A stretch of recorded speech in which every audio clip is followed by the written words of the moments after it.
Hello my people, so leo nilikuwa natengeneza hii profile picture for my client na hivi ndo tuliunda. Tukaingia pale kwa site, tuka search circle, kisha tuka-enlarge vizuri, ku-enlarge vizuri, tukaona bas, hii ndo inafaa size poa.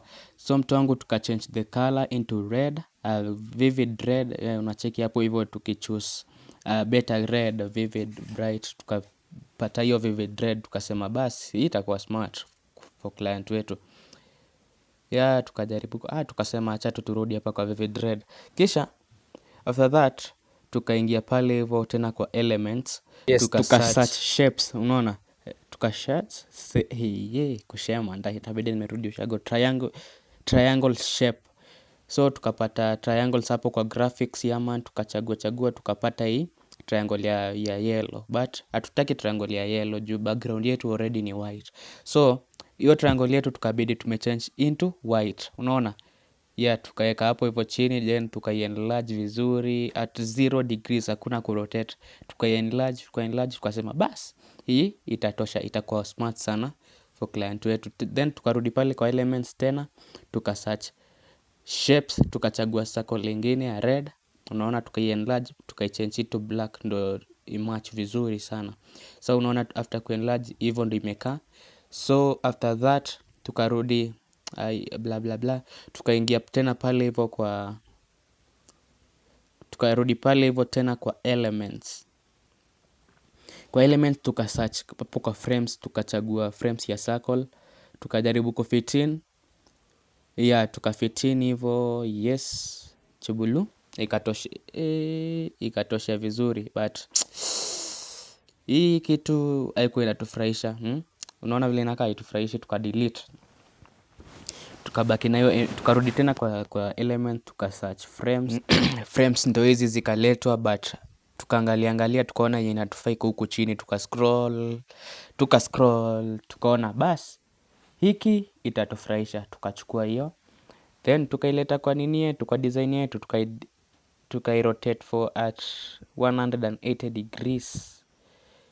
Tukai-fit in vizuri, tukai-enlarge, man. After ku-enlarge, hivyo ndo ilikuwa imekaa. Hiyo message ni ya nini tena? So, tukaingia hapo kwa gallery, upload, tuka picture, tukachukua ile picture ya client wetu, tukaileta, tukai-import, tukaileta hapo ndani. Kisha tukaifanyia nini? Tukaifanyia zigizaga hapo, crop nini. After ku-crop, hivyo ndo ilikuwa imekaa. Tukai-fit in ndani ya frame. Sasa unaona vile imefit in ikakaa exactly kama vile client wetu alikuwa anataka. Alitaka kitu kama hii. So kitu next imebaki hapa, tukai-seti vizuri. Lazima uhakikishe imeingia ndani, imekaa katikati ndani vile iko hivyo. Tuka-enlarge circles, circle ya red ile, tukaingia pale hivyo kwa circle ya black pia, tukai-enlarge vizuri vile inafaa. Unacheki. Yani ku-ensure tu kila kitu imekaa perfect, ndo client afurahie kazi yetu. Mpaka hiyo image tukai-enlarge vizuri. Tukaingia pale kwa text, juu text ndo imebaki, tukasema add text. Kwa add text, tukaingia hapo kwa Canvasan, tuka-change Canva into edu. Tukasema change all. Unacheki. Ikatuambia hapo juu font change across all text. Tuka-search, tukaandika ile jina ya client wetu, Henry Wailer. Perfect. But hii text yetu ni black. Na unaona pia background yetu inakaa black. So itakaa poa. So ikabidi tumechange hiyo font yetu into white. Unacheki? Bas. Exactly vile client yetu alitu-instruct. Tukarudi pale tena, tuka-add text, tuka-change Canva, tuka-change font into Horizon. Utaona vile Horizon inakaa. But Horizon ni kubwa sana, unaona?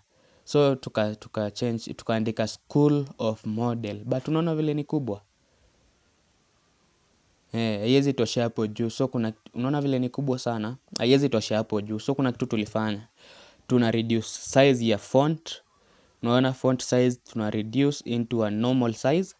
Then tunaingia pale hivyo kwa effect, font effect. Unaona venye iko hapo hiyo font effect, pubulu. Tukaanza tukaingia hapo kwa shape, tuka-curve.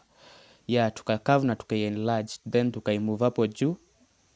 unaona, tukaifit in vizuri, ndio tuhakikishe client wetu wanafurahia kazi. Tukaifit in vizuri hivyo basi, kila mtu ameona mpaka hapo. Tukaichange into white kabisa, into white. But after kurealize, tukachange effect into halo, alafu tukaduplicate, alafu hiyo moja duplicate moja tukaimove chini kidogo, tukaingia tena kwa effect, unaona, tukaingia hapo kwa shape, kwa curve, kisha tukaimove anti-clockwise ndio ikae imekaa ikiangalia juu. But unaona hii effect tumeweka hapa ndani ni kama imatch juu, unaona hapo kwa white imefunikwa, so tukaibidi tumekuja hapo kwa text effect, tukaanza kutafutia a good effect yenye itatupendeza, finally tukafika hapo kwa glitch na tukachange text into black. Then unaona sasa final results. Hii ndio final results na client wetu alifurahia sana. So mtu wangu, pia wewe karibu tukufanyia yako. Make sure umefollow Fuchaka Creative Studio ndio tukupeleke na mtrrr za graphic design. Goodbye for now.